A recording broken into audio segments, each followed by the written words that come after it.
The screaming vortex of the immaterium tore open above Terra like a wound in reality itself. From its howling depths emerged a singular figure, armoured in gleaming metal and draped in emerald. No imperial awe had foreseen his coming. No astropathic choir had sensed his approach. One moment the skies above the imperial palace stood calm and resolute in their eternal vigilance. The next they burned with energies that defied comprehension. As Victor von Doom crossed the impossible threshold between universes, Chancellor Adept Delarea Varenthion stood transfixed upon the observation platform of the Mechanicus embassy, her augment eye whirring as it struggled to process the impossible readings before her. 27 years of service to the Omnissiah had not prepared her for this moment. The figure suspended within the crackling energies of the breach wore armour that resembled the sacred warplate of the Adeptus Astartes. Yet it radiated with technologies beyond even her comprehension. Green energy coursed across its surface, forming arcane patterns that her coitators could not categorize as either technology or sorcery. "Initiate containment protocols," she commanded, her voice steady despite the tremor in her augment hand. "Alert the custodian guard and the orbital defense grid. This is a magenta-level incursion." But before her words could reach the Vox operators, every picked screen and data slate within the embassy flickered and died. When they reactivated moments later, each displayed the same image, the metal mask of the intruder, imperious and cold. People of Terra, the voice that emanated from every Voxcaster and picked unit was deep, resonant with authority that brooked no defiance. "Your technology now serves doom. Your defenses are mine to command. Your weapons lie dormant at my discretion. Resistance is beneath your dignity as it is beneath mine." Aurea watched in horror as the orbital defense platforms above Terra, the most formidable protective array in the Imperium, rotated in perfect synchronicity to train their weapons not on the intruder, but on the Imperial Palace itself. "I do not come as conqueror," the voice continued. "I come as salvation. Your Imperium crumbles under the weight of its own corruption and inefficiency. Your Emperor lies a withered husk upon a throne of lies. Doom offers you structure. Doom offers you purpose. Doom offers you a future worthy of humanity." Aurea felt her augmentatic heart skip a beat as the realization struck her. This being had not merely breached their defenses, he had subverted them completely. In the span of moments, he had seized control of systems that had withstood 10,000 years of the most sophisticated infiltration attempts by enemies beyond counting. "This is impossible," whispered Margot's Dominus Cree at her side, his meshindrites writhing in agitation. "The defensive matrices are protected by the most sacred encryption rights. The machine spirits would never yield to an outsider." "They did not yield," Aurea replied, her enhanced vision detecting subtle patterns in the energy signatures surrounding the armoured figure. They were outmatched. The intruder descended slowly through the atmosphere, trailing green fire like a meteor of judgment. Across the sprawling megalopolules of Terra, billions watched in terrified awe. The Adeptus Arbits mobilized their forces. The Imperial Guard regiment stationed within the palace perimeter moved into defensive formations. Even the golden sentinels of the Adeptus Custodes emerged from the Imperial Palace, their guardian spears raised against this unprecedented threat. And yet, not a single shot was fired, not a single weapon discharged. The defense systems of Terra, the most sophisticated and redundant in human history, remained paralyzed under the control of the being who called himself Doom. He touched down upon the massive landing platform adjacent to the Eternity Gate itself, the threshold of the inner palace, where none but the most exalted servants of the Emperor were permitted to tread. His armoured boots rang against the ancient stone, the sound echoing with finality. "I am Victor von Doom," he announced to the gathered forces that surrounded him. Weapons trained upon his form yet unable to fire. "I have travelled across realities and dimensions beyond your comprehension. I have mastered sciences your primitive minds classify as sorcery. I have conquered worlds and defied gods, and now I shall restore order to this decaying empire." Captain General Trajanus of the Adeptus Custodes stepped forward, his guardian spear held at the ready. Unlike the automated defense systems, the weapons of the Emperor's personal guard remained under their control, immune to whatever technological sorcery this intruder had employed. "You stand upon sacred ground, intruder," Valoris declared, his voice carrying the weight of 10,000 years of vigilance. "Whatever powers you possess, whatever technologies you have employed to breach our defenses, know this. You shall not pass beyond this point. The master of mankind is not to be approached by any being, no matter how powerful they may believe themselves to be. Doom regarded the Golden Warrior for a long moment, the green lenses of his mask revealing nothing of the mind behind them.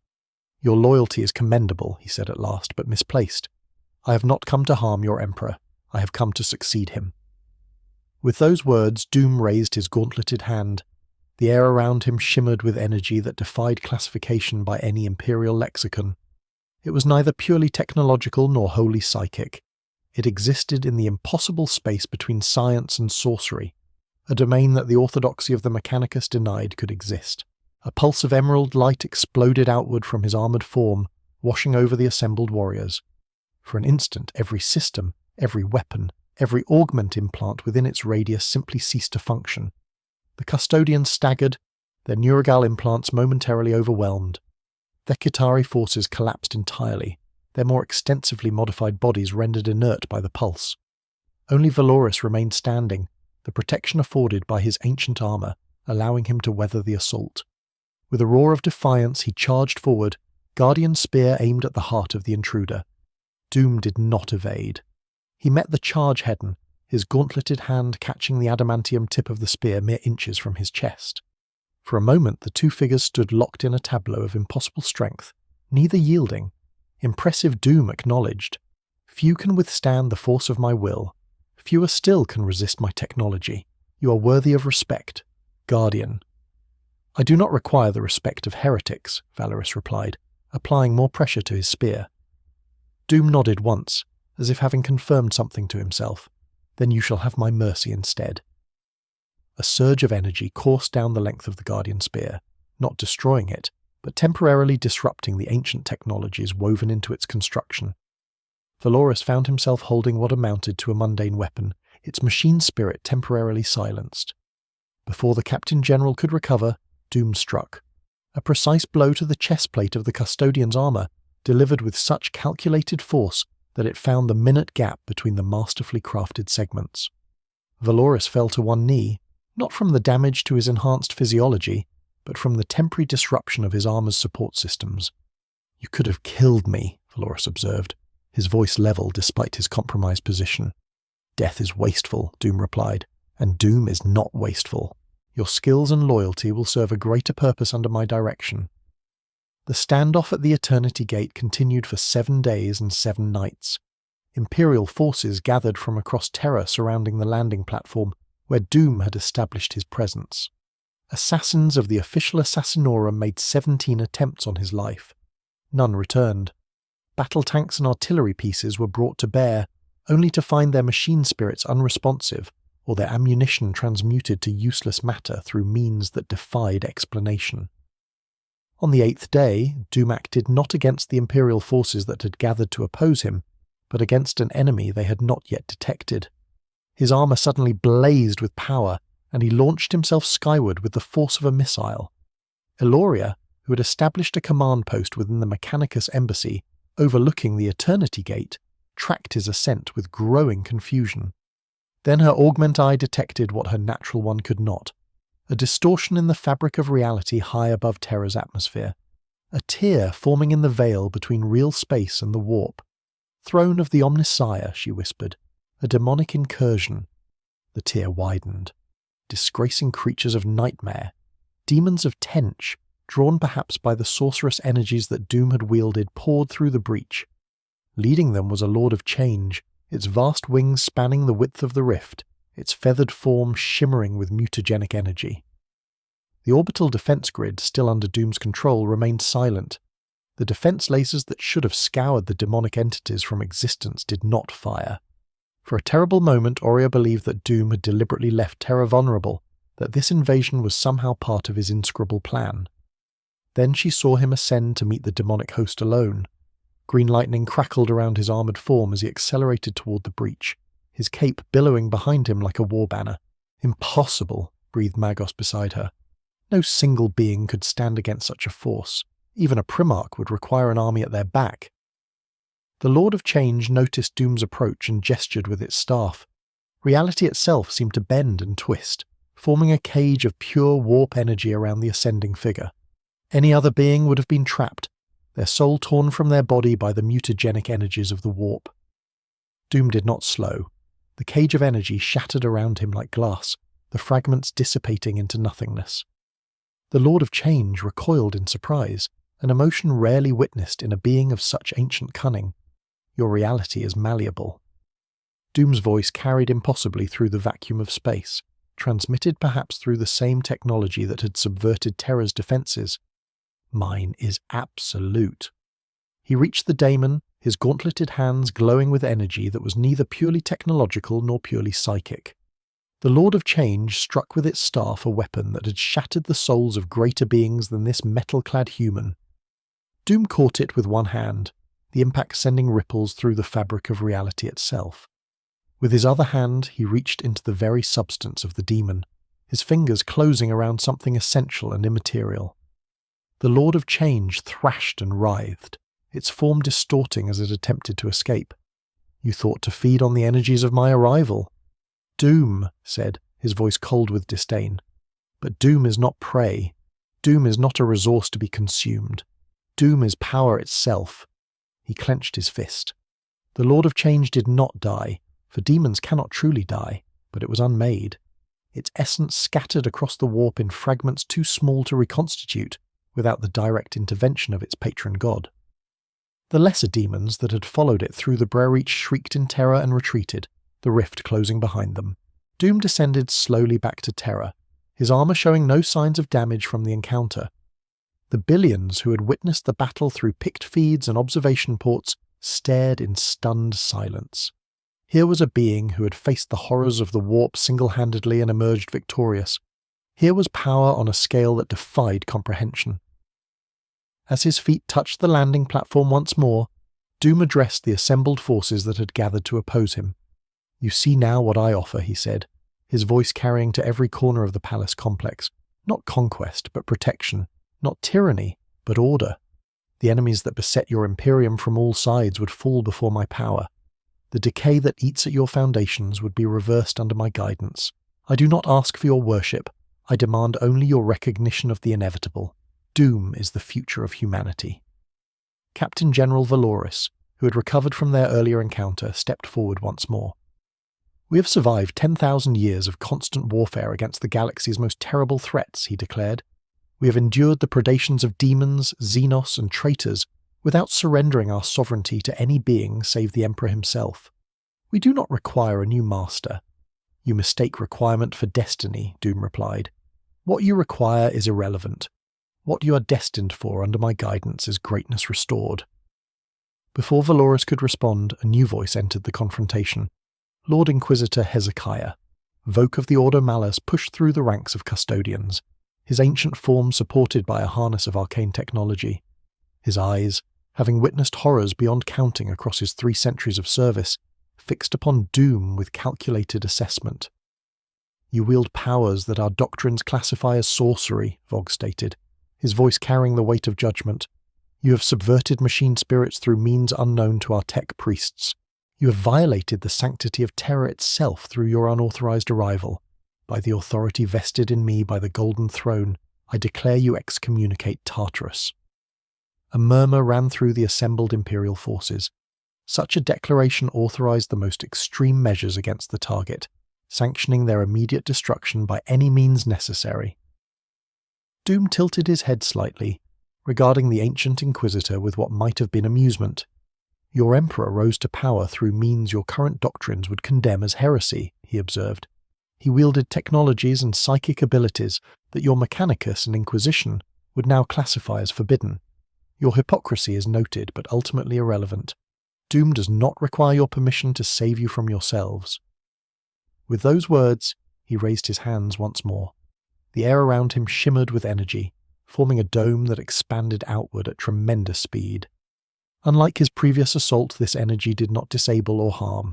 Instead, it seemed to interface directly with the consciousness of every being it touched. Aurea gasped as the wave passed through her. For a brief, impossible moment, she saw through Doom's eyes. She witnessed the decaying Imperium as he perceived it, a crumbling edifice built upon fear and superstition rather than understanding. She saw the inefficiencies, the redundancies, the ritualized ignorance that had replaced true knowledge, and she glimpsed like a distant constellation, the glory that might be restored under his guidance. The vision ended as quickly as it had begun, leaving her trembling with the aftershocks of revelation. Around her she saw others similarly affected. Some fell to their knees in shock, others shook their heads violently, as if trying to dislodge the visions from their minds. Valoris alone seemed unmoved, the psycho-indurated loyalty to the Emperor providing a bulwark against Doom's mental invasion. "Your tricks do not sway those truly loyal to the Emperor," he declared. "They need not," Doom replied, "for I have already found those whose loyalty to humanity exceeds their loyalty to dogma." As if on cue, a new force entered the standoff. From landing platforms across the palace complex, contingents of the Adeptus Mechanicus marched forward in lockstep precision. At their head walked fabricator, Locom Zagreus Kane, second only to the fabricator general himself in the hierarchy of Mars. "The Omnissiah reveals himself in many forms," Kane announced, his vox-modulated voice carrying an undertone of religious fervor. "This being has demonstrated mastery over technology beyond our most sacred understanding. He has communed directly with the machine spirits in ways our most revered doctrines only theorize. The Omnissiah works through him, bringing the promise of new revelation." Heresy spat Inquisitor Voke. "You would betray the Imperium for promises of forbidden knowledge." "I would fulfill the original purpose of the Mechanicus," Kane replied, "to recover humanity's lost technological greatness. This being offers a path to that recovery that our slow excavation of Architect cannot match. The Omnissiah has guided him to us in our hour of need." Doom watched the exchange impassively, but Aloria noted a subtle shift in his posture. Calculation assessment. This development had not been unexpected. "The Adeptus Mechanicus stands with Doom," Kane declared. "We recognize in him the hand of the Omnissiah, reaching across realities to restore humanity's dominion over technology." "And you are not alone," came another voice. From the shadows emerged Lord Trader Maximilian Hectus, his ornate robes bearing the insignia of his ancient charter. Behind him stood representatives of three of the most powerful rogue trader dynasties in the Imperium. The Navigator houses have sensed the coming of change. He announced the warp stirs with new patterns, new possibilities. This being offers a path of advancement rather than stagnation. The commercial interests of the Imperium would be better served under his guidance than the restrictive dogmas of the ecclesiarchy. "Traitors, all of you," Voke declared, his withered hand moving to the hilt of his power sword. "You would doom humanity for your own ambition." "No, Inquisitor," Doom interjected. "They would save it through pragmatism. The Imperium as it stands cannot endure. Its foundations crack under the weight of external threat and internal decay. What I offer is not conquest, but consolidation, not revolution, but evolution. The next logical step in humanity's journey." The standoff had evolved into something far more dangerous than a simple military confrontation. It had become a schism, the first fracturing of Imperial unity on Terra itself since the days of the Horus Heresy. Lines were being drawn between those who saw in Doom a threat to be eliminated at any cost, and those who perceived in him an opportunity for advancement beyond the constraints of Imperial dogma. Chancellor Adeptorea found herself caught between these opposing forces, her augment eye recording every detail of the historic confrontation, while her human mind struggled to process the implications.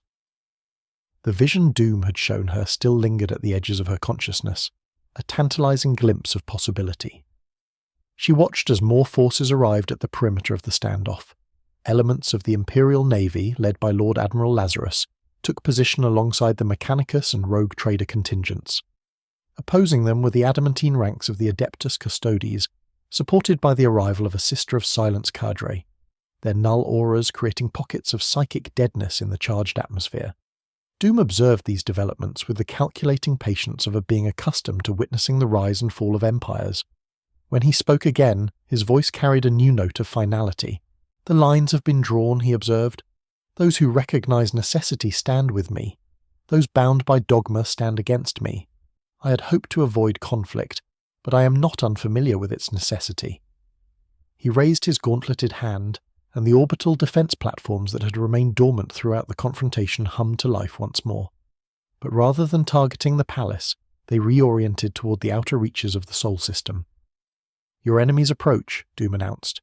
"A fleet of vessels bearing the taint of chaos emerges from the warp at the system's edge. They sense the energies of my arrival, and have come to exploit what they perceive as vulnerability. They shall find only their destruction. Inquisitor Vok's eyes narrowed with suspicion. Convenient timing, he observed. One might suspect coordination. One might, Doom agreed, if one were blinded by paranoia rather than illuminated by logic. Your enemies require no invitation from me. They have besieged your Imperium for millennia. The difference is that now they face doom. The picked screens and holith projectors throughout the palace complex activated simultaneously, displaying tactical feeds from the system's outer reaches. True to Doom's word, a fleet of vessels bearing the corrupted iconography of the traitor legions had emerged from the warp. Their hulls were encrusted with the mutated growths and blasphemous sigils of 10,000 years of chaos corruption. Alpha Legion Valoris identified his enhanced vision, recognizing the distinctive configuration of the lead vessels despite their corrupted forms. They specialize in infiltration and subversion. This may be but the vanguard of a larger force. Their specialties are irrelevant, Doom declared. Their purpose here is obviated by my presence. The orbital defense platforms fired in perfect synchronicity, their energy beams converging with impossible precision upon the lead vessels of the Chaos Fleet. Ships that had weathered the firepower of entire Imperial battle groups were corded through in seconds, their void shields overwhelmed by the coordinated assault. Impossible, breathed Lord Admiral Lazarus. The targeting systems of the platforms were never designed to coordinate with such precision. The calculations required would overwhelm even the most advanced coitators. Your systems are limited by your understanding, Doom replied. I have enhanced them according to my own. The surviving vessels of the Chaos Fleet altered course, accelerating toward terror with the reckless determination of the damned. Cultists and corrupted servitors were likely being sacrificed by the thousands in their engine chambers, their souls fed to the warp-tainted reactors to provide the necessary surge of power. They adapt. Valeris observed as the Alpha Legion always does. Adaptation without sufficient information is merely desperation. Doom responded. They know not what they face. He gestured and a new set of defense platforms activated. These were not the massive weapons arrays that protected Terra's orbital approaches, but smaller, more numerous systems embedded within the atmosphere itself. Atmospheric defense lasers, graviton disruptors, and vortex projectors that had lain dormant for centuries came to life under Doom's command. The tactical feeds showed the Chaos Fleet entering the inner system, their trajectories calculated to evade the conventional orbital defenses, but they could not evade what they could not predict. The atmospheric defense grid fired, not at the vessels themselves, but at carefully calculated points in space before them. Reality tore open at these points, localized warp rifts that caught the advancing ships and flung them into random trajectories. Vessels collided with one another, their shields flaring and failing under impacts they were never designed to withstand. Others were torn apart by the gravitational stresses of passing too close to the rifts. He's using their own methods against them, Oria realized aloud, turning the warp itself into a weapon. Heresy upon heresy, Vog muttered. But his condemnation lacked conviction. Even he could not deny the effectiveness of Doom's defense. Within hours, the Chaos Fleet had been reduced to scattered, crippled vessels drifting in the void. Those that attempted to flee found their warp engines mysteriously inoperative, stranding them in real space to face the methodical destruction wrought by Terra's conventional defenses. Now operating with an efficiency never before witnessed, Doom lowered his hand as the last of the enemy vessels was neutralized, the gesture almost casual in its finality. A demonstration, he said, turning back to the assembled Imperial forces, of what awaits any who threaten humanity under my protection. The Imperium, as it stands, has endured through tenacity and sacrifice. Under my guidance, it would thrive through efficiency and innovation. The words hung in the air like a prophecy, dividing those who heard them into those who felt terror at the prospect, and those who felt a rekindling of hope long abandoned. The next week saw Terra transformed into a battlefield, unlike any in its history since the days of the Horus Heresy. Not a battlefield of open warfare and mass destruction, but one of influence, intrigue, and calculated displays of power. Doom established his base of operations within the Mechanicus embassy, which Chancellor Adept Deloria had reluctantly surrendered to his use after witnessing the extent of his technological mastery. From this foothold, Doom began to extend his influence throughout the throne world. The Adeptus Mechanicus, seduced by his demonstrations of technological capability that bordered on the miraculous, became his most fervent supporters. Fabricator Locom Carr established direct communication with Mars, spreading word of Doom's arrival and the revelations he offered. Forge worlds across the Imperium found their astropathic channels flooded with encrypted data packets, containing fragments of knowledge that challenged the foundations of their doctrines, while promising advancement beyond their most ambitious projections. The rogue trader dynasties, ever pragmatic in their pursuit of profit and influence, aligned themselves with Doom's growing faction. They saw in him not just technological advancement, but a vision of expanded trade and exploration, unconstrained by the more restrictive interpretations of imperial doctrine. Lord Trader Hetos became Doom's ambassador to these commercial interests, brokering alliances and concessions that strengthened the growing coalition. But for every force that rallied to Doom's banner, another aligned against him. The ecclesiarchy, seeing in him the most profound threat to their doctrinal control since the age of the Primarchs, declared him anathema, a false emperor come to lead humanity astray. Cardinal Antonius Culvin, a firebrand orator whose sermons could move billions to religious fervour, became the spiritual leader of the resistance. From the pulpit of the Cathedral Imperialis, he denounced Doom as a daemon in human form, a test of faith sent to separate the truly loyal from those who would be tempted by promises of advancement without the Emperor's blessing. The Inquisition fractured along ideological lines that had existed beneath the surface for millennia. The Puritan factions led by Lord Inquisitor Voke called for Doom's immediate destruction regardless of the cost.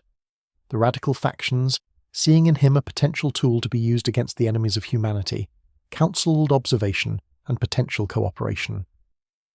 For the first time in thousands of years, inquisitorial conclaves were called on terror itself to debate a single individual's fate. Through it all, Doom himself remained a figure of calculated action rather than rhetorical persuasion. He did not engage in debates or attempt to sway the masses through oratory. Instead, he demonstrated his value through deeds that could not be dismissed. When a Genestealer cult was discovered within the underhives of the Europa district, having festered undetected for generations, Doom did not deploy armies to root them out. He simply walked into the infected zone alone, his armour gleaming in the perpetual twilight of the underhive. Those who observed through picked feeds saw him raise his hands, releasing a pulse of energy that swept through the warrenic structures. The cult members fell writhing to the ground, the Xenos' DNA within their cells, rebelling against their human tissues. Within hours, the cult was eradicated, not through bloodshed, but through a targeted biological countermeasure that Doom had apparently developed after merely studying reports of tyrannid genetic structures. When the void shield generators protecting the Northern Hemisphere began to fail due to millennium-old components finally reaching their breaking point, the Mechanicus estimated 3 years of work and the resources of an entire Forge world to effect repairs. Doom spent 7 days in communion with the ancient machines, his armour interfacing with their systems in ways that made the attending tech priests weep with religious awe. When he emerged, the generators functioned at 173% of their original capacity, their machine spirits singing with harmonies not heard since the days of their installation. These demonstrations had their intended effect. The populace of Terra, from the highest noble houses to the teeming billions of the underhives, began to whisper of Doom, not as an invader, but as a saviour, a being of power comparable to the Primarchs of old, come to restore the Imperium's fading glory. Yet for all his growing support, Doom faced implacable opposition from the heart of Imperial authority. The Adeptus Custodes maintained their vigil at the Eternity Gate, unbending in their determination that he would never approach the Golden Throne. The Sisters of Silence, their null auras providing the only reliable defence against some of his more esoteric abilities, established a cordon around the inner palace that even he seemed reluctant to challenge directly. It was during this tense stalemate that Chancellor Adept Iora found herself summoned to Doom's presence.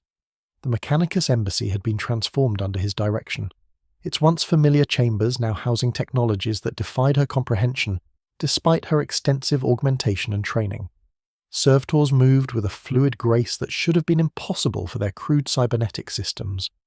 Cogitators performed calculations at rates that would have required rooms full of equipment, condensed into devices the size of her palm. Doom received her in what had once been the embassy's primary data vault, now converted into a throne room of sorts. He sat upon a chair of gleaming metal that seemed to shift and reconfigure itself subtly with his every movement, as if anticipating his needs before he expressed them.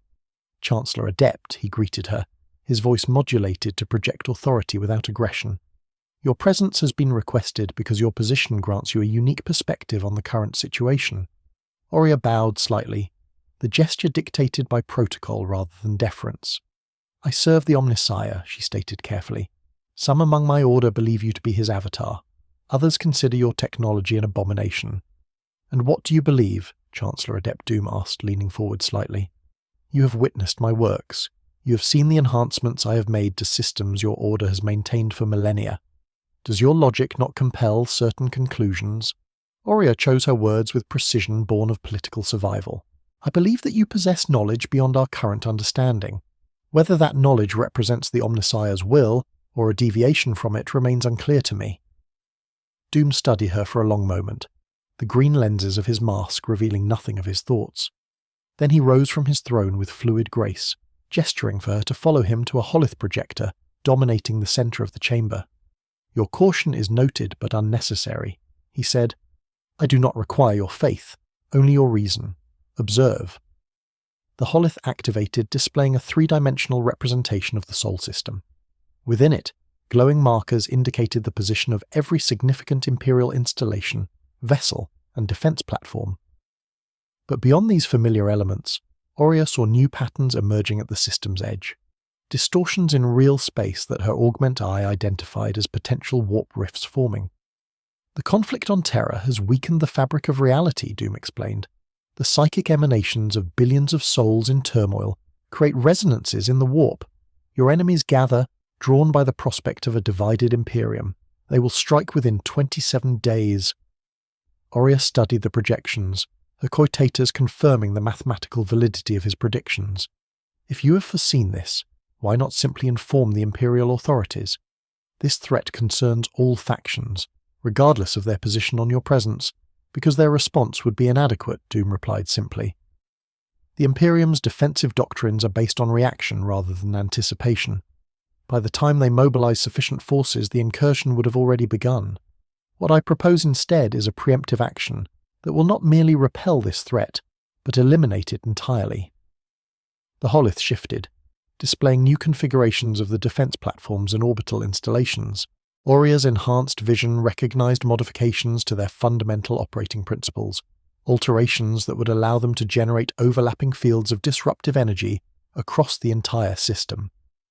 "This would require the cooperation of multiple factions currently aligned against you," she observed. "The Adeptus Custodes control key defensive installations. The Inquisition holds override authority on others. Without their consent, this plan cannot be implemented, which is why you will convey to them the nature of the threat and the necessity of my solution."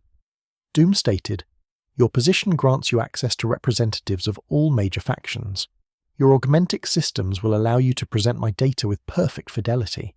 You will serve as the conduit through which reason overcomes ideological resistance." Eloria felt a chill that had nothing to do with the temperature of the chamber. "You ask me to advocate on your behalf to those who consider you an enemy of the Imperium. I ask you to advocate on behalf of Terra's survival." Doom corrected. "My role in that survival is a secondary consideration.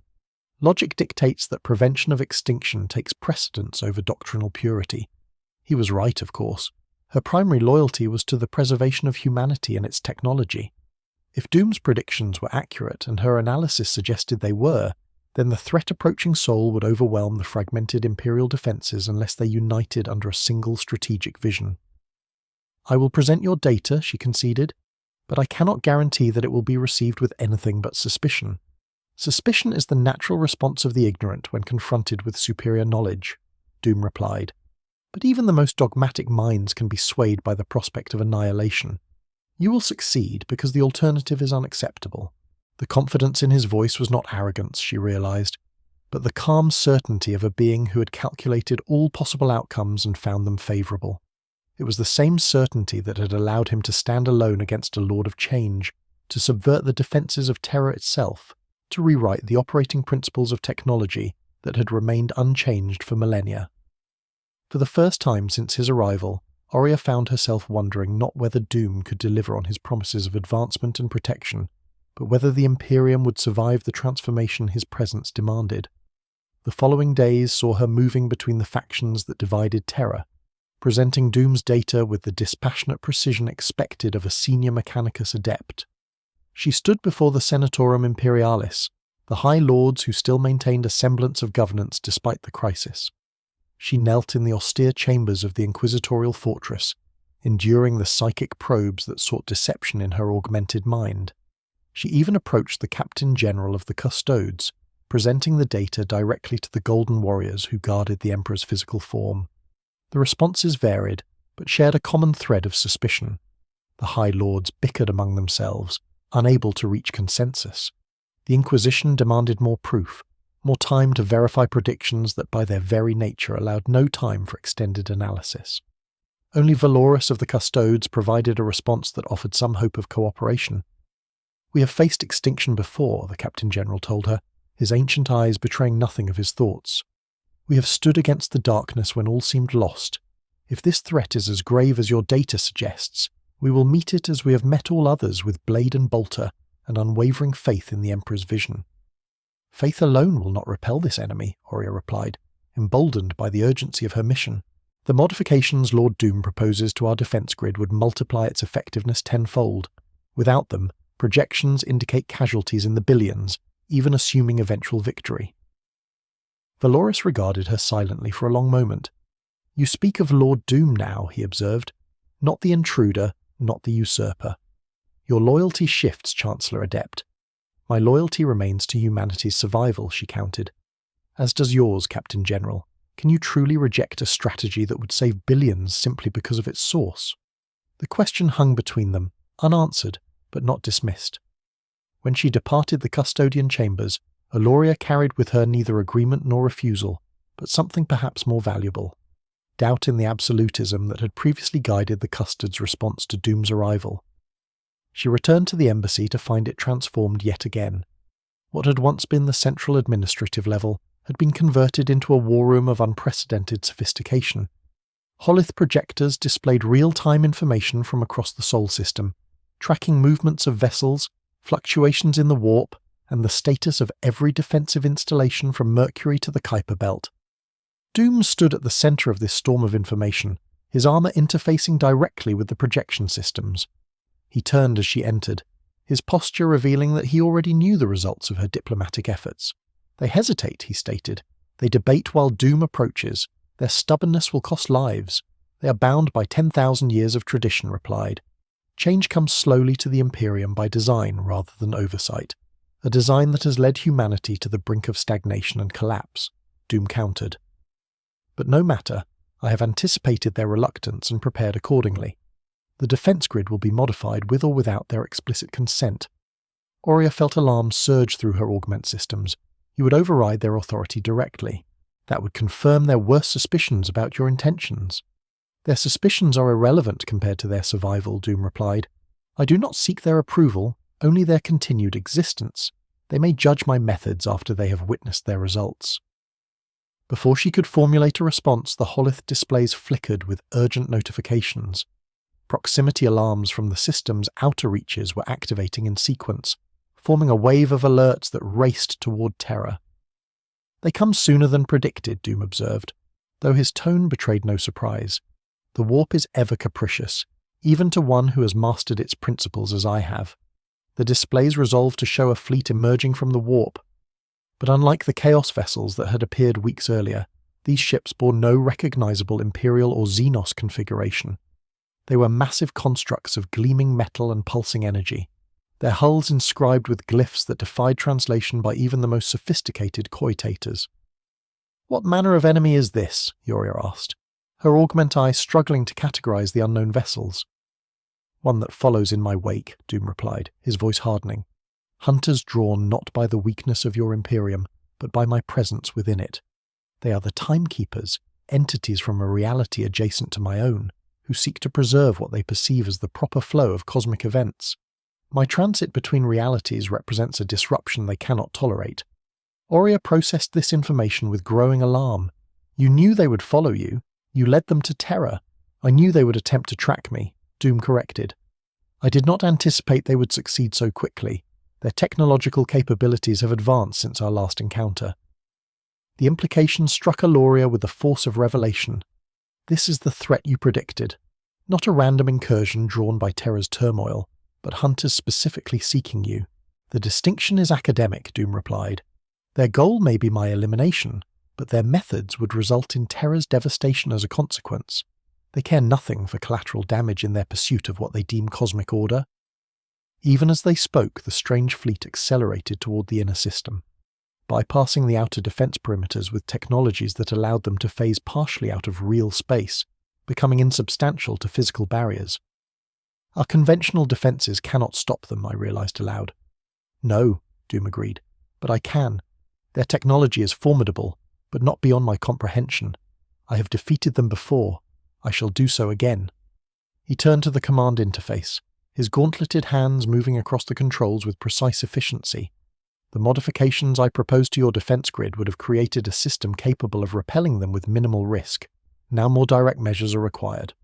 Throughout the embassy and extending to Mechanicus installations across Terra, machine spirits stirred with new purpose. Systems that had lain dormant for millennia, deemed too dangerous or unpredictable for routine use, awakened under Doom's direction. Beneath the surface of Luna, ancient weapon systems installed during the Dark Age of technology and sealed away after the heresy began to power up, their machine spirits responding to authentication codes that should have been lost to time.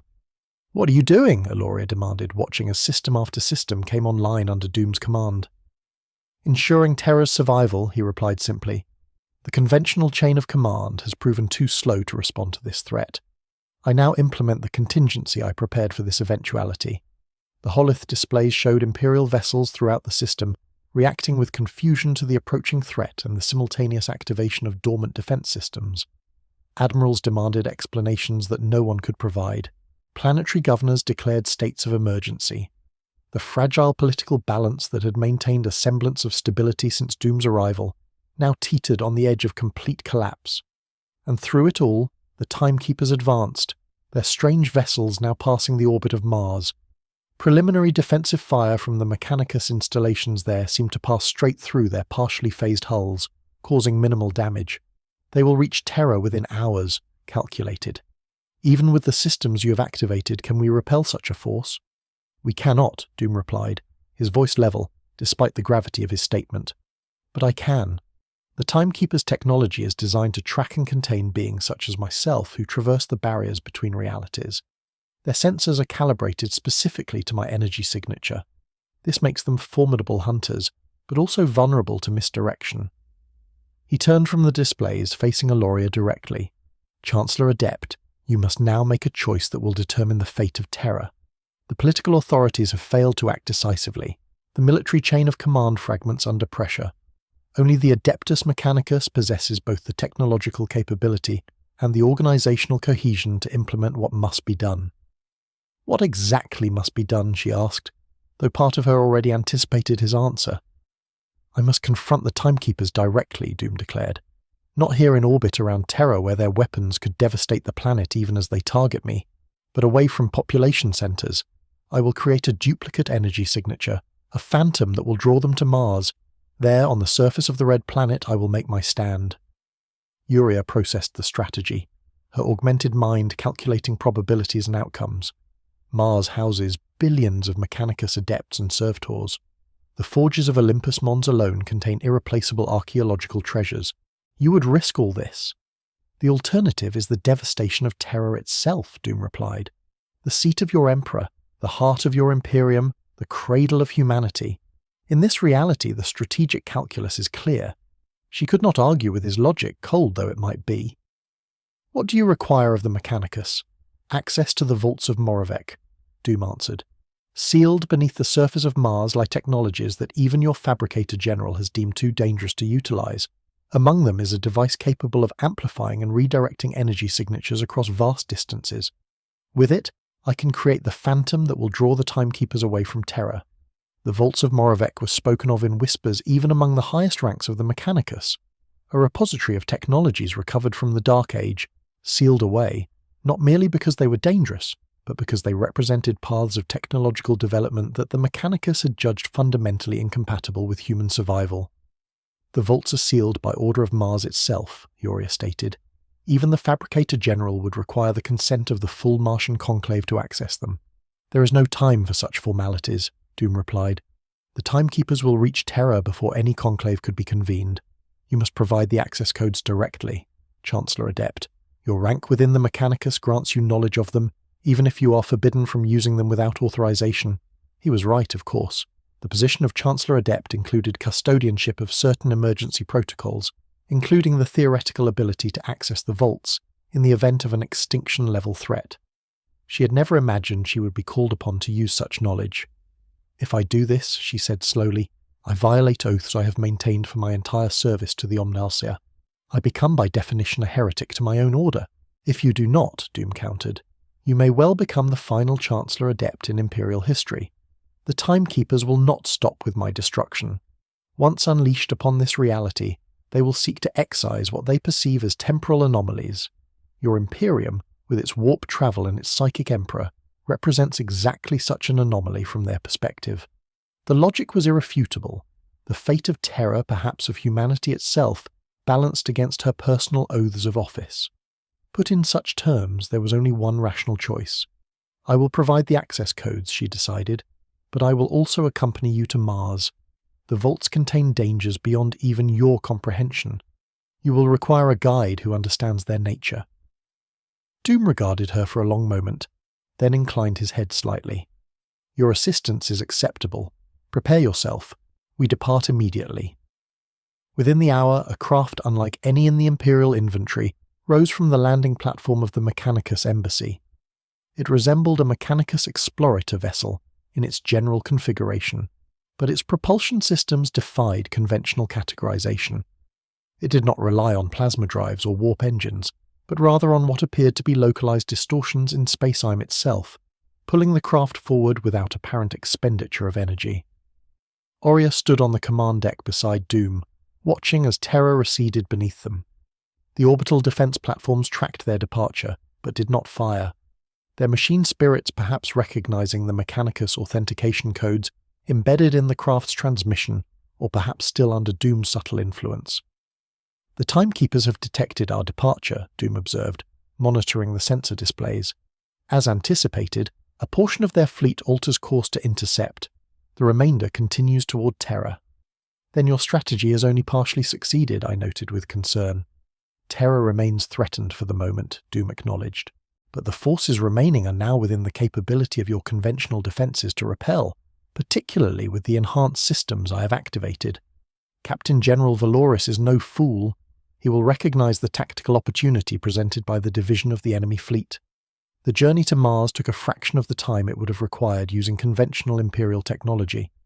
The red planet grew rapidly in the viewports, its surface scarred by the massive industrial complexes of the Mechanicus. The greatest of these, Olympus Mons, dominated an entire hemisphere, its forges and laboratories extending deep into the planetary crust. But they did not approach these populated with its centers. Instead, Doom directed their craft toward the southern polar region, a desolate expanse of rust-red desert unmarked by any visible installation. Only the most detailed Mechanica surveys indicated what lay beneath. A complex dating back to the earliest days of Mars colonization, sealed and forgotten by all save the highest echelons of the Adeptus Mechanicus. The Timekeepers accelerate, Doom noted as they began their descent. They have identified my energy signature with greater precision. We have perhaps 30 minutes before they arrive in orbit. The craft settled onto the barren surface, kicking up clouds of red dust that briefly obscured the viewports. When they cleared, Aurea saw nothing but desolation stretching to the horizon. There is no visible entrance, she observed. None was intended to be found, Doom replied. The vaults were designed to remain sealed for eternity, but eternity is a concept I have transcended more than once. He led her from the craft onto the surface of Mars, their armor protecting them from the thin, cold atmosphere. The red dust crunched beneath their boots as they walked to a specific point that appeared indistinguishable from any other in the featureless plain. The access coordinates, Doom prompted. Aurea hesitated for one final moment, the weight of her decision pressing upon her. Then she recited a sequence of numbers and phrases in binary K, the sacred language of the Mechanicus. The ground before them shuddered, and a section of the seemingly solid rock began to reconfigure itself, revealing a descending pathway that had remained hidden for millennia. "The vault's await," she said, unable to keep a tremor from her voice. Whether it was fear or anticipation she could not say. They descended into darkness that gradually gave way to illumination provided by energy sources that defied conventional classification. The walls around them were inscribed with warning glyphs in languages so ancient that Even's extensive linguistic databases could only partially translate them. The message, however, was clear. What lay below was sealed away for the protection of humanity itself. The descent continued for what seemed like hours but was perhaps only minutes, time itself becoming distorted in the presence of technologies that operated on principles beyond standard physics. Finally, they emerged into a vast chamber that stretched beyond the range of even IA's enhanced vision. Within it stood row upon row of sealed containment units, each housing artifacts and devices recovered from the dark age of technology. Some pulsed with energies that made augment stutter and reset. Others remained perfectly still, their potential dangers belied by their mundane appearance. "The amplification array will be in the central repository," she informed Doom, consulting mental schematics that had been implanted in her mind upon her elevation to Chancellor Adept. "But accessing it will require deactivating security measures designed specifically to prevent its use." "Security designed by human minds," Doom observed, "no matter how brilliant, poses no significant obstacle to one who has mastered the fundamental laws of reality itself." They moved through the vault past technologies that would have driven lesser minds mad with desire or terror. Devices capable of rewriting the genetic code of entire populations with a single activation. Weapons that could extinguish stars. Communication systems that allowed instantaneous transmission across galactic distances without the hazards of the warp. All of these Doom ignored. His focus remained singular. The amplification array that would allow him to project his energy signature away from terror, drawing the Timekeepers into his chosen battleground. They found it at the heart of the vault, a device surprisingly small for its potential impact. It resembled a crystalline sphere approximately 1 millilordus in diameter, suspended with a complex framework of materials that defied standard classification. The Moravec resonator IA identified it, capable of amplifying energy patterns across dimensions. It was used during the cybernetic revolt to track and destroy rogue artificial intelligences that had learned to hide themselves within the data cape. After the revolt was suppressed, it was sealed away due to its potential for misuse. "A tool is only as dangerous as the mind that wields it," Doom replied, approaching the sphere. "In my hands it becomes salvation rather than threat." He reached out, his gauntleted fingers interfacing with the control mechanisms that had remained untouched for millennia. The security systems activated instantly, energy fields snapping into place around the resonator, defensive turrets emerging from concealed compartments in the walls. Doom did not flinch. With precise gestures, he redirected the energy fields, turning their power back upon the security systems that had generated them. The defensive turrets fired once, their energy beams curving in impossible trajectories to strike their own control mechanisms. Within moments, the resonator stood unprotected, its crystalline surface beginning to glow with inner light as Doom established connection with it. "The Timekeepers enter Mars orbit," he announced, apparently monitoring their approach through means beyond conventional sensors. "They deploy surface-to-orbit weaponry to prevent our escape. As anticipated." "Can the resonator be activated in time?" Yuria asked, watching as the crystal's glow intensified. "It already is," Doom replied. "My energy signature now registers at multiple points across the Martian surface and in orbit around the planet. The Timekeepers detect these echoes, unable to distinguish the true source from the reflections. They divide their forces further, exactly as I calculated they would." The ground shook beneath them as the first strikes hit the surface. The Timekeepers, unable to precisely locate their quarry, had resorted to area bombardment, targeting each potential source of Doom's energy signature. "Their weapons are designed to disrupt the quantum cohesion of beings like myself," Doom explained. "Forced materialization of phased matter. In simple terms, they seek to lock me into a single reality, preventing further dimensional transit." "And would such weapons affect normal matter?" Alia asked, calculating the threat to Mars itself. "Catastrophically," Doom confirmed. "The forced collapse of quantum potentiality would create localized reality fractures. In essence, portions of Mars would be shunted partially into adjacent dimensions, rendering them uninhabitable by conventional life." The bombardment intensified, the impacts drawing closer to their position as the timekeepers narrowed their search. The vault's ancient construction, designed to withstand even the most extreme conditions, groaned under stresses it had never been intended to bear. "We cannot remain here," Oria realized. "The vault itself may not withstand a direct hit from these weapons. We need not remain," Doom replied. "The resonator is fully activated. My presence is no longer required to maintain the energy pattern. Now we move to the next phase of the strategy." He turned from the resonator, which continued to pulse with steadily increasing intensity. "The timekeepers believe they hunt me. In truth, I hunt them. Their weapons are formidable, but they operate on principles I have long since mastered. Their tactics are predictable to one who has studied the multiverse as I have."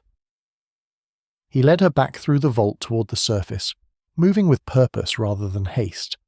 Despite the increasing violence of the bombardment, he showed no sign of concern. "The craft that brought us here has likely been destroyed," Oria noted as they ascended. "It has served its purpose," Doom replied. "We have alternative means of departure." When they reached the surface, they emerged into a landscape transformed by devastation. The barren plain had been cratered by impacts. The red dust turned to glass in places by the intense energies unleashed. In orbit above, the strange vessels of the timekeepers maneuvered in complex patterns, their weapons continuing to strike at the phantom signatures generated by the resonator. Doom surveyed the scene with calculating assessment. They commit their forces precisely as anticipated. Logical minds are often the most predictable, for they follow paths dictated by efficiency and direct purpose. They lack the creative deviation that true intellect provides. He raised his gauntleted hands, energy coursing between them in patterns that Augmentix could not fully analyze. The air around them shimmered as if reality itself was being reshaped by his will. "What are you attempting?" she asked, her systems detecting energy buildups that exceeded safe parameters by orders of magnitude. "Not attempting, accomplishing," Doom corrected. "The resonator not only projects my energy signature, it also acts as a receiver, allowing me to access and redirect the very weapons the timekeepers deploy against me." The shimmer in the air intensified, forming a dome of energy around them that expanded outward at an accelerating rate. As it touched the impact points of the timekeepers' weapons, it absorbed the energies, incorporating them into its own structure. Their weapons seek to force materialization through quantum collapse. Doom explained. "I simply provide a focal point for that collapse that serves my purpose rather than theirs." The dome continued to expand, now reaching toward orbit itself. The timekeepers' vessels attempted to withdraw, recognizing too late the trap that had been set for them. But the energy field moved faster than their engines could respond, enveloping ship after ship in its inexorable advance. "Behold," Doom declared, his voice carrying the weight of incontrovertible will. "The hunters become the hunted, the pursuers become the trapped. This is the inevitable fate of all who oppose Doom." The vessels caught within the energy field began to distort, their hulls warping as the quantum collapse effect of their own weapons was turned against them. They did not explode or disintegrate. Instead, they seemed to fold inward, collapsing into configurations that defied Euclidean geometry before vanishing entirely from conventional space-time. "Where have they gone?" Aloria asked, watching as ship after ship disappeared from reality to a pocket dimension of my creation. Doom answered, "A prison from which not even their advanced technology can escape. They sought to constrain me to a single reality. Instead, they find themselves constrained to none." The bombardment ceased as the last of the timekeeper vessels was captured by the expanding field. The dome of energy pulsed once more, then collapsed back toward its origin point, dissipating as it returned to Doom himself. "It is done," he stated with finality. "The threat is neutralized." Oria scanned the sky with her augment eye, confirming that no trace of the strange fleet remained. The portion that continued toward Terra, she remembered suddenly. What of them? "Observe," Doom replied, gesturing toward the horizon. A new light bloomed there, rising from the surface of Mars like an artificial dawn. The resonator, still active in the vault below, had reached some critical threshold. Its energy now projected not just a phantom signature, but a pulse that propagated through space toward Terra at superluminal velocity. "The resonator's final function," Doom explained. "A targeted quantum entanglement effect that will link the remaining timekeeper vessels to those I've already contained. When the pulse reaches them, they too will be drawn into the pocket dimension, regardless of their location within the Sol system.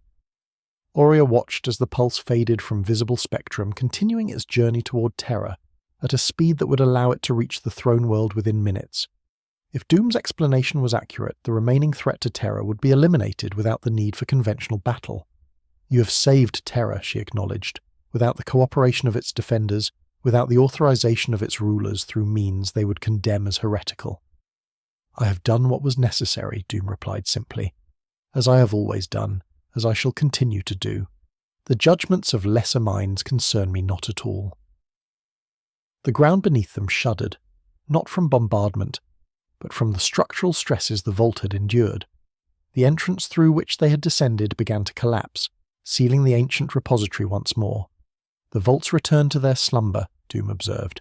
"Their purpose served for this millennium, but the knowledge they contain remains, captured within my mind, a resource for humanity's future when they are prepared to use it wisely."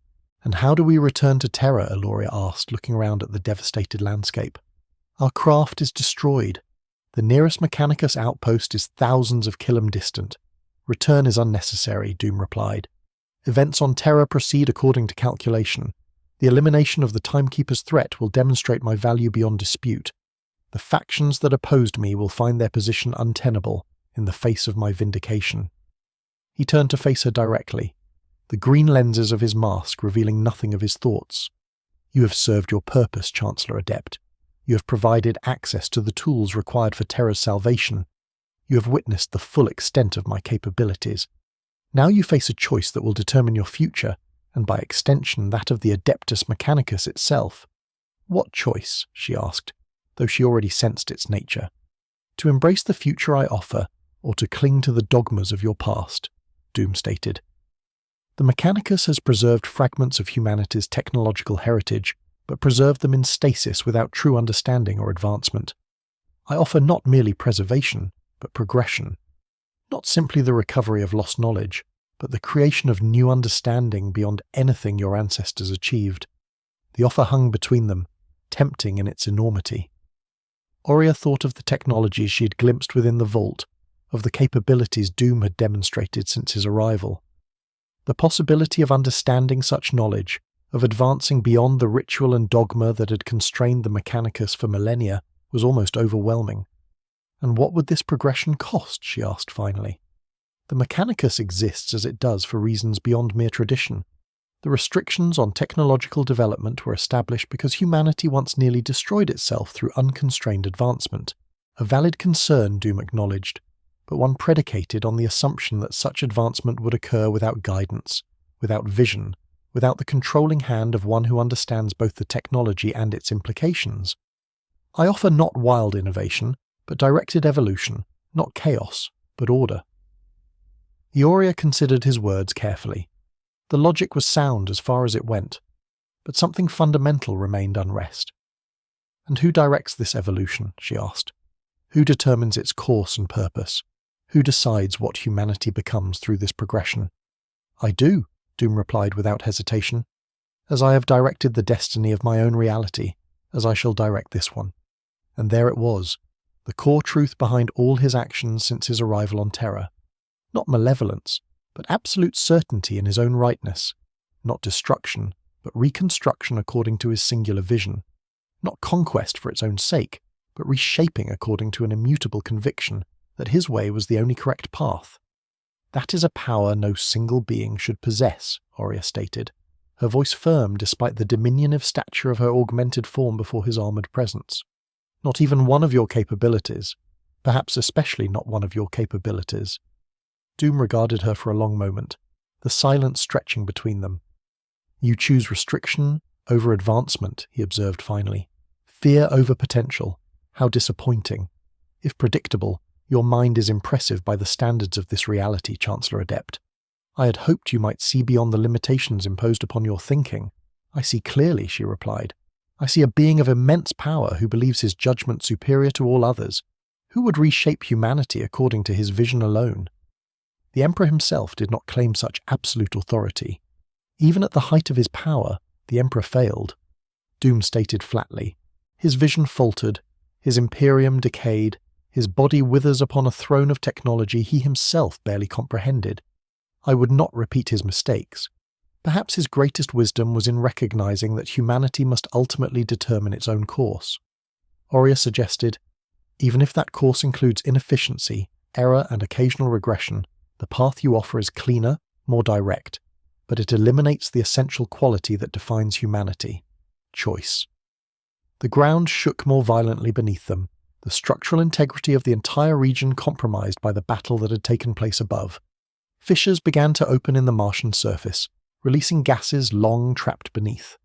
This discussion becomes academic, Doom observed. The area destabilizes. We must depart regardless of philosophical disagreements. He raised his hand, energy gathering around his armored form.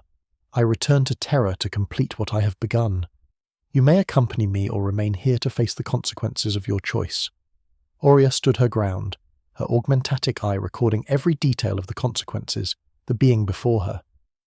I will return to Terra, she said, but not as your acolyte, as a witness to both your power and its limitations. As you wish, Doom replied, the energy field expanding to encompass them both. But know this, Chancellor Adept. What you perceive as limitation is merely patience. What you interpret as failure is simply a recalculation of approach. Doom does not fail. Doom does not relent. Doom simply adapts his strategy to the realities he encounters. The energy field intensified around them, and reality itself seemed to fold. Aurea felt her consciousness stretched across dimensions she'd never imagined, her augmentics failing to process the transition between points in space-time that Doom effected through sheer force of will. When her senses stabilized, they stood once more upon the landing platform of the Mechanicus embassy on Terra. The sky above was clear of the strange vessels that had threatened the throne world, confirming that Doom's strategy had succeeded. The pocket dimension had claimed the entire Timekeeper fleet, removing the threat they posed, but the political landscape had shifted dramatically in their absence. The platform was ringed not by Mechanicus adepts or custodian guards, but by warriors in armor of midnight blue trimmed with gold lightning, space marines bearing the insignia of a newly arrived chapter, the Celestial Lions. At their heads stood Chapter Master Aketinius, his power sword drawn but held at rest. Behind him, arranged in perfect formation, stood representatives of 6 other chapters, each dispatched from their distant posts by astropathic messages sent weeks earlier. Now arriving in response to the crisis on Terra, Victor von Doom, Inuus addressed him directly, his voice amplified by his armor's Vox systems. By authority of the High Lords of Terra and with the sanction of the Captain General of the Adeptus Custodes, I am instructed to inform you that your presence on Terra is no longer required nor so permitted. Doom surveyed the assembled Space Marines with calculating assessment. You issue demands to one who has just saved your world from destruction. He observed curious priorities. We acknowledge the service you have rendered. Inihus replied, It is for this reason that you are being offered departure rather than destruction. The threat you eliminated was one that followed you to our reality. The debt and the responsibility balance precisely. Aurea watched the exchange with growing tension. The Space Marines, even those from multiple chapters, could not hope to defeat Doom through conventional means. She had witnessed his power firsthand. He had neutralized a Lord of Change single-handedly. He had subverted the defenses of Terra itself. He had imprisoned an entire fleet of advanced interdimensional hunters, yet something in his posture suggested he would not simply obliterate these warriors who stood against him. Something in his calculation had changed. You believe you can enforce such a demand? Doom asked, though the question seemed rhetorical rather than threatening. We believe, came a new voice, that even you must recognize when a strategic withdrawal serves your interests better than continued confrontation. Lord Inquisitor Vogue emerged from behind the Space Marine line supported by his medical harness. Beside him walked Fabricator Locum Kane, his mechadendrites writhing with agitation. The political balance has shifted during your absence, Vogue explained.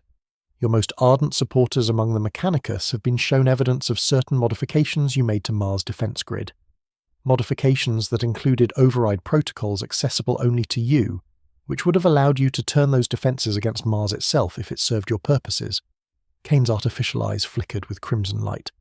You claim to serve the cause of technological advancement, the Fabricator Locum stated, but your methods revealed your true intent, not partnership but domination, not enlightenment but control. And so the brief flirtation with progress ends, Doom observed, his voice betraying no emotion. Humanity retreats once more into its comfortable ignorance, rejecting advancement out of fear and suspicion. We reject not advancement, Eloria found herself saying, stepping forward to stand between Doom and the Imperial forces, but the price you would demand for it. Knowledge without wisdom, power without restraint, progress without purpose beyond the arrondissement of a single will. Doom turned his gaze upon her, the green lenses of his mask revealing nothing of his thoughts. You surprise me, Chancellor Adept. I had calculated that your logical mind would eventually recognize the inevitability of my vision. Logic serves values, she replied, and my highest value remains humanity's right to determine its own destiny, even if that destiny includes imperfection. For a long moment, Doom stood motionless, as if recalculating probabilities and outcomes. The Space Marines tensed, readying themselves for a conflict they likely could not win. The air itself seemed to thicken with tension. Then, with a gesture that might almost have been dismissive, Doom released the energy he had been gathering. Your reality is not yet prepared for what I offer, Doom stated finally. You cling to superstition disguised as caution. You worship ignorance as tradition. You mistake stagnation for stability. Such a civilization cannot be elevated against its will. No matter how inevitable its collapse without intervention, he straightened to his full height, his armor gleaming in the harsh Terran sunlight.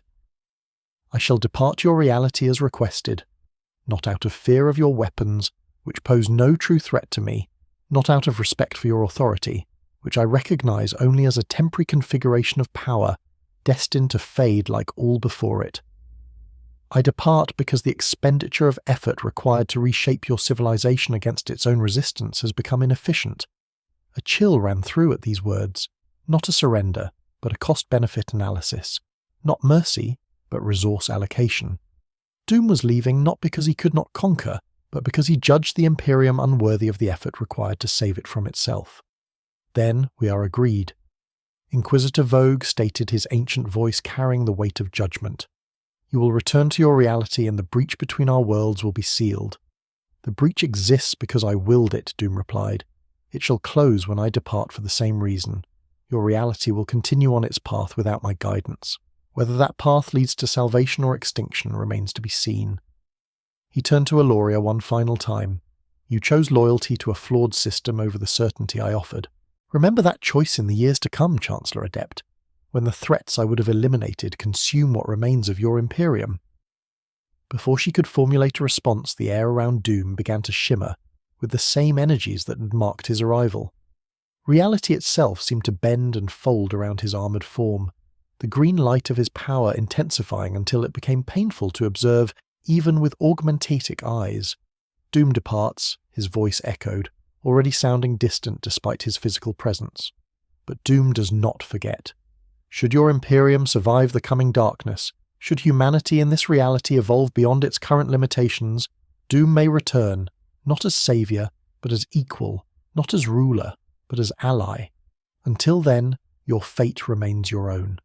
With those final words, the emerald light collapsed inward, creating a singularity of energy that contained the armoured figure for one brief moment, before imploding with a thunderclap of displaced air. Where Victor Von Doom had stood, there was now only empty space, a perfect circle of the landing platform somehow altered at a molecular level. The materials transmuted into compounds unknown to Imperial science. Silence fell across the gathering. The Space Marines remained in formation, their weapons still ready despite the departure of their target. Inquisitor Vogue slumped slightly in his medical harness, the strain of the confrontation telling on his ancient frame. Fabricator Locom's meshindrites twitched with calculations and analyses, sampling the altered platform for data that might be gleaned. Aurea stood alone at the centre of it all, her augment systems recording every detail of what had transpired, though she knew that no amount of data could fully capture the significance of what they had witnessed.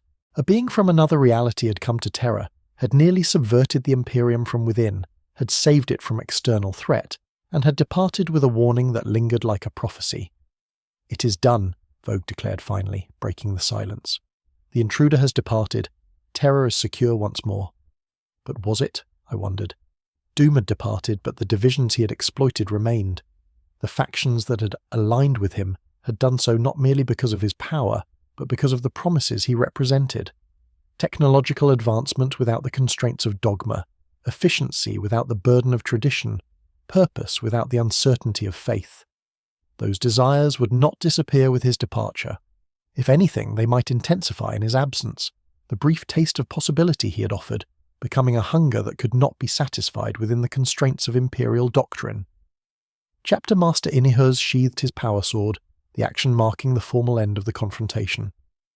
The Celestial Lions will maintain watch over this site for 100 days, he announced. To ensure no after effects of the intruder's presence manifest, the other chapters will return to their assigned sectors, bearing warning of what has transpired here. The Space Marines began to withdraw in perfect order, their duty completed for the moment. Inquisitor Voke gestured to indicating that she should accompany him and Kane away from the landing platform. Chancellor Adept, he addressed her as they walked. Your role in these events requires clarification. You provided the intruder with access to the vaults of Moravec. You witnessed his defeat of the Xenos fleet that pursued him. Your testimony will be crucial in determining the Imperium's response to what has occurred. My testimony will be accurate, she replied carefully. I observed actions that saved Terra from destruction. I also observed capabilities and intentions that would have fundamentally altered the Imperium had they been fully implemented. A diplomatic assessment, vogue, noted dryly, but insufficient. The High Lords require a judgment. Was this being a threat to be feared or an opportunity squandered? Your position grants your opinion significant weight in this matter.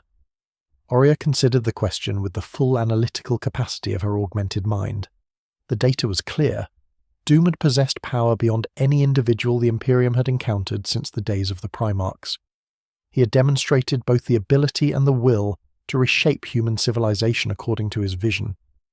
Whether that reshaping would have led to advancement or annihilation depended entirely on one's assessment of his character and intentions. He was both, she answered finally. A threat because of his certainty that his path was the only valid one. An opportunity because that path included genuine solutions to challenges that have plagued the Imperium for millennia.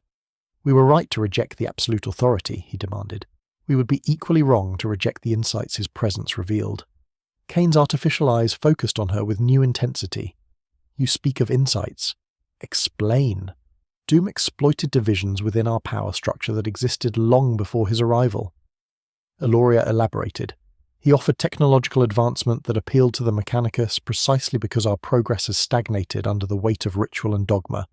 He promised efficiency that appealed to Imperial administrators because our bureaucracy has become labyrinthine and self-defeating. He demonstrated decisive action that appealed to military leaders because our response to threats has become reactive rather than proactive. She met Vogg's gaze directly. These weaknesses remain, Inquisitor. Doom did not create them. He merely exploited them. If we return to our previous patterns without addressing these underlying issues, we merely await the next entity powerful enough to take advantage of them. Dangerous thoughts, Chancellor, Adept Vogue observed, though his tone held assessment rather than accusation. Some might interpret such analysis as sympathy for the intruder's agenda. Not sympathy, corrected. Recognition. There is a significant difference between acknowledging the accuracy of a diagnosis and accepting a prescribed treatment. Doom correctly identified many ailments affecting the Imperium. His proposed cure, however, would have killed the patient in the process of eliminating the disease. Kane made a sound that might have been agreement, his vox-modulated voice carrying undertones of computational processing. The Mechanicus Council will debate the technological implications of these events for decades. He stated, the intruder demonstrated capabilities that challenge our most fundamental understandings. To ignore these challenges would be to abdicate our responsibility to the Omnissiah. A measured approach is required. Voke conceded. Neither wholesale rejection of what we have witnessed nor uncritical embrace of its implications. The Inquisition will establish a special conclave to examine all aspects of this incursion. Your participation will be required. Chancellor Adept. I shall provide all data at my disposal. Eloria agreed. But my primary duty remains to the Mechanicus Embassy and the technological security of Terra. They had reached the entrance to the embassy, which still bore subtle alterations from Doom's occupation. Geometric patterns etched into the ancient stone that had not been present before. Modifications to the security systems that operated on principles the tech priests were still struggling to comprehend. legacies of his presence that would not be easily erased. "Terra endures," Vogue stated, looking up at the modified structure. "As it has endured all challenges since the Emperor's ascension to the Golden Throne, this intruder was but one more test of our resolve and loyalty." "Terra endures," Oria echoed. "But perhaps it should do more than merely endure. Perhaps it should learn, adapt, evolve, not as Doom would have directed, but according to our own understanding of humanity's potential." Vogue regarded her with eyes that had witnessed the rise and fall of countless threats to the Imperium. "Careful, Chancellor Adept. Such thoughts border on radical innovation. The line between progress and heresy is measured in intentions as much as outcomes." "A line the Mechanicus walks daily," she replied. "We seek knowledge while avoiding its more dangerous expressions. We advance technology while restraining its more destructive applications. This balance defines us. Doom sought to eliminate it entirely, replacing judgment with certainty or caution with conviction." "And yet," Kane interjected, "his certainty achieved results our caution could not. The Timekeeper's fleet was beyond our conventional ability to defeat. His methods, whatever their nature, saved billions of lives, a fact that will complicate all assessments of these events," Vogue acknowledged. "Had he simply attempted conquest, our response would be clear, but salvation followed by attempted domination creates moral ambiguity that many will struggle to navigate." The three of them stood in silence for a moment, each processing the implications of what had transpired according to their own perspectives and responsibilities. Above them, the sky of terror remained clear of threats, the orbital defense platforms restored to their normal configurations, the system secure once more. But something fundamental had changed, a shift in understanding that could not be undone. "I must report to the High Lords," Vogue said finally. "The official narrative of these events must be established quickly before rumours and speculation take root. Kane, the Mechanicus Council awaits your assessment of the technological aspects of the incursion." They departed, leaving alone at the entrance to the embassy that had been her responsibility for over 2 decades. She placed her hand against the modified stone, her augment senses detecting energies still lingering within the alterations Doom had made. Not dangerous, not active, but present. A reminder, she entered the embassy, moving through chambers that had been transformed and then partially restored. The war room Doom had created remained, its advanced holithic projectors and computational systems too valuable to dismantle, despite their questionable origin. The modifications he had made to the embassy's defensive systems had been studied rather than removed, their principles potentially applicable to Imperial technology, despite the unorthodox methods of their creation. In what had once been her private sanctum, now restored to some semblance of its original configuration, Oria activated her personal data terminal. The message she'd anticipated awaited her. A formal summons to appear before a joint council of the Mechanicus and Inquisition to provide complete testimony regarding all aspects of Doom's incursion. She would comply, of course. She would share the data her augmentetics had recorded, the observations her enhanced mind had processed, the conclusions her logical systems had reached. But some experiences defied complete documentation. Some insights could not be fully conveyed through testimony or data transfer. She had stood in the presence of a being who had mastered both technology and sorcery, who had travelled between realities as easily as an Imperial citizen might travel between rooms, who had defeated entities that existed beyond conventional dimensions. She had witnessed power on a scale that the Imperium classified as godlike, wielded with a precision and purpose that defied simple categorization as either benevolent or malevolent, and perhaps most significantly, she had rejected that power, not because it was ineffective or unreliable, but because of the price it demanded, the surrender of humanity's right to determine its own destiny, however flawed that determination might be. As night fell over the ancient Terran cityscape, Oria composed her initial report for transmission to Mars. She included all relevant data, all observable facts, all verifiable outcomes of Doom's presence and departure. But she omitted one detail, one that existed only in her own memory banks, secure behind encryption that even the most skilled Mechanicus adepts could not breach. In the final moment before his departure, as reality folded around his armoured form, Doom had transmitted a data packet directly to her augment systems. Not a threat or a final attempt at persuasion, but a gift of sorts. A single technological principle elegantly expressed in mathematical form that resolved a problem the Mechanicus had struggled with for millennia. the theoretical basis for stable artificial intelligence without the risks of rebellion that had characterized the dark age of technology. The solution was brilliant in its simplicity, profound in its implications. With it, the Mechanicus could potentially develop machine minds that genuinely served humanity, rather than merely simulating service while harboring the potential for betrayal. It represented precisely the kind of advancement Doom had promised, divorced from the absolute authority he had demanded as its price. Aurea encrypted the formula within her most secure data storage, not to suppress it, but to study it thoroughly before determining how, when, or if it should be shared. This too was balance. This was judgment rather than blind rejection or uncritical acceptance. This was the path forward that neither embraced stagnation nor rushed headlong into uncontrolled advancement. As her report transmitted to Mars, she gazed out from the embassy toward the distant silhouette of the Imperial Palace. The Emperor's light still shone from the Astronomicon, guiding humanity's ships through the warp as it had for 10,000 years. The Custodes still maintained their eternal vigil around the Golden Throne. The Imperium endured as it always had. But now perhaps it might do more than endure. It might remember that adaptation was not the same as heresy, that progress need not come at the cost of security, that humanity's greatest strength lay not in power unconstrained by wisdom, but in wisdom that guided the application of power. Doom had departed, but the questions his presence had raised remained. In the coming years, the Imperium would grapple with those questions faction by faction, world by world. Some would retreat further into dogma and tradition. Others would push the boundaries of acceptable innovation. The tension between these forces would define humanity's path forward. For better or worse, closed the shutters of her sanctum, returning to the work that awaited her. The embassy required restoration. Security protocols needed updating. Diplomatic relations with other imperial factions demanded attention. Life continued. Duty remained. But as she worked, a portion of her enhanced mind continued to analyze the formula Doom had left behind, testing its principles against everything she knew of machine cognition and artificial intelligence.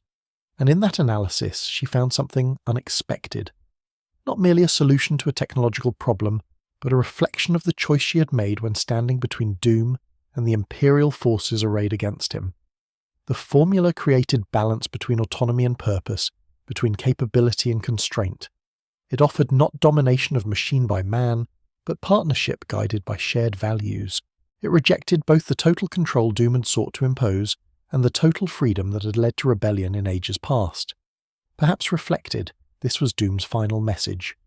Not a threat of return, not a condemnation of the Imperium's rejection, but a demonstration that the path forward lay neither in blind obedience to tradition, nor in unrestricted advancement, but in the space between, in the balance that humanity had always struggled to maintain since first reaching for the stars.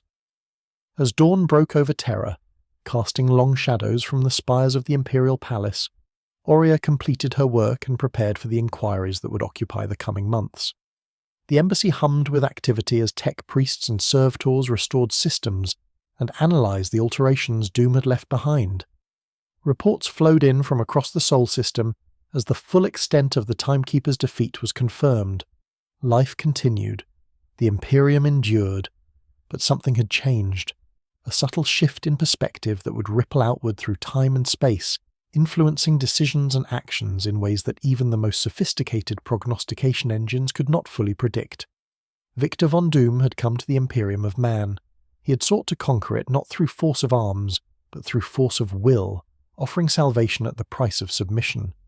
He had been rejected, not because his power was insufficient, but because the price he demanded was too high. And in that rejection, perhaps lay humanity's greatest strength.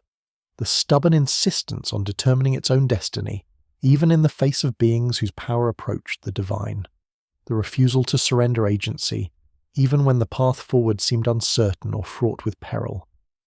Doom had departed, but his shadow remained, a reminder of both opportunity and threat, of paths not taken and choices affirmed, of a future that humanity would shape according to its own vision, however imperfect that vision might be. In the vast darkness of the universe, where gods and monsters waged eternal war for the souls of all living things, the Imperium of Man continued its long vigil, wounded but unbowed, diminished but undefeated. A candle flame in an infinite night, flickering but not extinguished. For in the grim darkness of the far future, there was only war.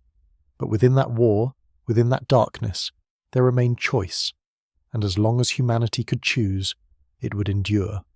Oria turned her gaze to the stars, visible now as the dawnlight faded from the viewports of her sanctum.